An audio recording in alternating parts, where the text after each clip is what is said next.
है मसीह का प्यारा वचन, ये है वचन प्यारा। परमेश्वर के धन्य नाम की महिमा हो। प्रभात मनन के सत्र 2529 में आप सभी का बड़े प्रेम के साथ स्वागत करता हूँ। आइए आज के मनन के लिए हम पढ़ते हैं यूहन्ना की पहली पत्री 2 अध्याय 8 से 10 तक के पद। फिर भी मैं तुम्हें नई आज्ञा लिखता हूँ और ये उसमें और तुम में सच्ची ठहरती है, क्योंकि अंधकार मिटता जाता है और सत्य की ज्योति अब चमकने लगी है। जो कोई ये कहता है कि मैं ज्योति में हूँ और अपने भाई से बैर रखता है, वह अब तक अंधकार ही में है। जो कोई अपने भाई से प्रेम रखता है वो ज्योति में रहता है और ठोकर नहीं खा सकता। 7वीं पद पढ़ने के बाद जब हम 8वीं पद में आते हैं, हमें यह लगने की संभावना है कि यूहन्ना कुछ ऐसी बात को बोल रहा है जो पहले बोली गई बात के बिल्कुल विपरीत है, बल्कि ऐसी बात नहीं है। 7वीं पद में पुरानी आज्ञा करके वह उस उपदेश को सूचित कर रहा था जो यीशु मसीह ने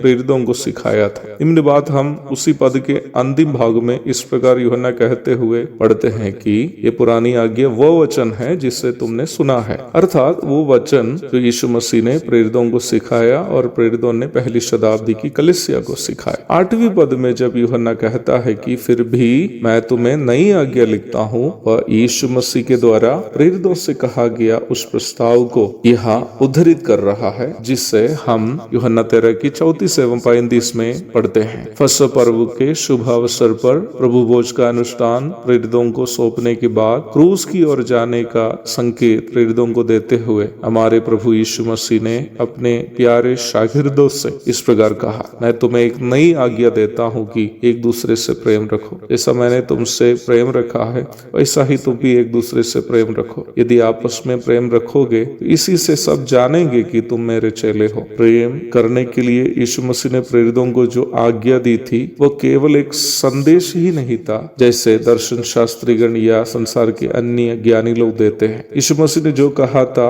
उनके जीवन का ही संदेश था। प्रेम की परिपूर्णता को प्रभु ने इस प्रकार परिभाषित किया, इससे बड़ा प्रेम किसी का नहीं कि कोई अपने मित्रों के लिए अपना प्राण दे। यूहन्ना 15 की 13। प्रभु अपने प्रेरितों से ये कहते हुए कि एक दूसरे से वैसा प्रेम रखो जैसा प्रभु ने प्रेम किया, वह स्वयं मानव जाति के तारण के लिए क्रूस की ओर बढ़ रहा था। नया नियम का अध्ययन सही प्रकार करने वाला कोई भी व्यक्ति को यह समझने में कठिनाई नहीं होगी कि बाइबल सिखाने वाला आत्मिकता परमेश्वर का प्रेम से प्रभावित एक जीवन बिताना है, अर्थात परमेश्वर का प्रेम जो यीशु मसीह ने देह रूप में आकर दिखाए। उद्धार पाने वाला हर एक विश्वासी के मनों में पवित्र आत्मा परमेश्वर का प्रेम उंडेलता है। रोमी 5 की 5। प्रत्येक मसीह विश्वासी को अपने दैनिक जीवन में परमेश्वर के प्रेम से प्रभावित एक जीवन बिताना है। परमेश्वर के प्रेम के स्वभाव को 1 कुरिन्थी अध्याय 13 की 1 से 8 तक के पदों में हम स्पष्ट रूप में देखते हैं। निम्न भाग में संत पौलुस का कहना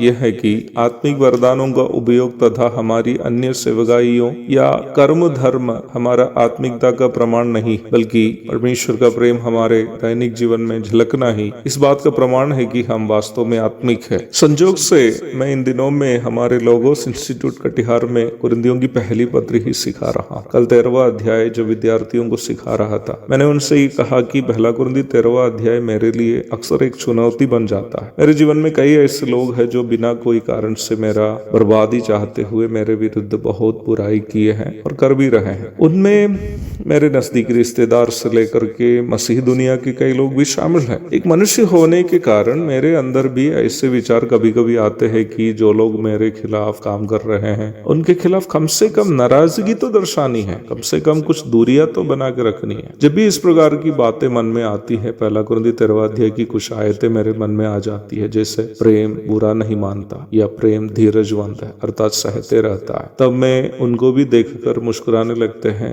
जो मेरा नाश चाहते हैं। मेरा दावा यह नहीं है कि मैं 1 कुरिन्थी 13वां अध्याय में जिक्र किए गए प्रेम के सभी गुण जीवन में लागू कर चुका हूँ। मैं ये कह रहा था कि यह अध्याय मुझे हमेशा चुनौती देता है। जब भी मुझे लगता है कि मैं एक आत्मिक इंसान बन गया, इस अध्याय की कोई पद मुझे याद दिलाती है कि थोड़ा सा और भी आगे बढ़ना बाकी है। अवश्य याद रखे प्यारो, परमेश्वर से हमारा प्रेम हमारे भाई बहनों से हमारा व्यवहार में झलकता है। एक दूसरे से हम दिखाने वाला परमेश्वर का प्रेम ही हमारा आत्मिकता का सही प्रमाण है, भूलिएगा नहीं। एक और शुभ दिन की धन्य कामनाओं के साथ आज का मनन मैं यहाँ समाप्त करता हूँ। प्रभु आप सबको आशीष दे। आमीन।